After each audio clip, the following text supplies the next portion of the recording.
বন্ধুরা, রিয়াঙ্কা লাইফস্টাইলের আর একটা নতুন ব্লগে আপনাদের সকলকে স্বাগত।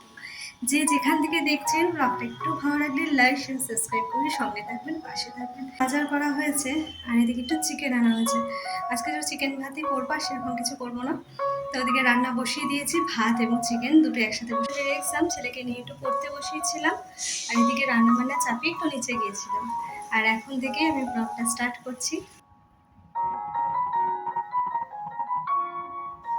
তো রান্নাগুলো আপনাদের সঙ্গে শেয়ার করে দিলাম। এই যে চিকেন বসিয়েছি, এখনও হচ্ছে। ছেলেকে রেখে উঠে এসেছি, ছেলেও পিছন পিছন চলে এসছে। দেখুন, উপরে এসে পরীক্ষার টাইমে খেলা শুরু করে দিয়েছে। এখন একটু রোদ উঠেছে, জানেন তো, ভালো লাগছে বেশ। সারাক্ষণই তো বৃষ্টি, এই মেঘলা, এই বৃষ্টি, এই রোদ, এই চলছে।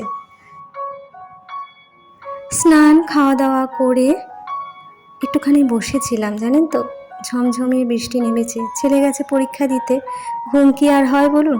শুয়েছিলাম আর জানলা দিয়ে বৃষ্টি দেখছিলাম। এরকম বৃষ্টি দেখতে কার কার পছন্দ প্লিজ কমেন্টসে জানাবেন। আমার কিন্তু বেশ ভালো লাগে। হাতে যদি একটু সময় থাকে, বৃষ্টির দিনে জানলার সামনে দাঁড়িয়ে এরকম বৃষ্টি দেখতে ভালো লাগে, তবে ভিজতে নয়। বৃষ্টির জল মাথায় লাগলে না আমার শরীর খারাপ হয়ে যায়, জানি না কেন। এটা ছোট্ট থেকে আমার সহ্য হয় না।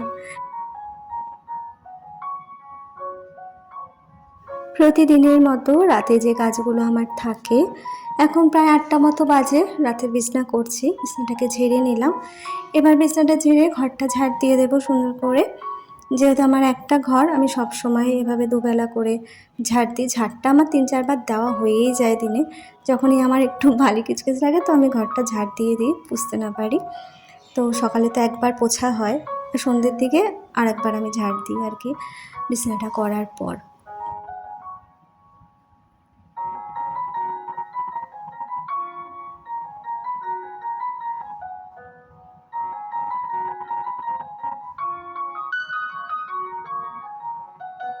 যারা যারা এখনও পর্যন্ত আমার ভিডিওটা দেখছেন, রিকোয়েস্ট রইল লাইক, কমেন্টস এবং সাবস্ক্রাইব করে দেবেন চ্যানেলটা। সঙ্গে থাকবেন, পাশে থাকবেন। আর লাইক কমেন্টসটা অবশ্যই করবেন। আপনাদের কমেন্টস পড়তে আমার ভীষণ ভালো লাগে। আর আপনাদের একটা লাইক আমার ভিডিও করার উৎসাহটাকে আরও দ্বিগুণ করে দেয়।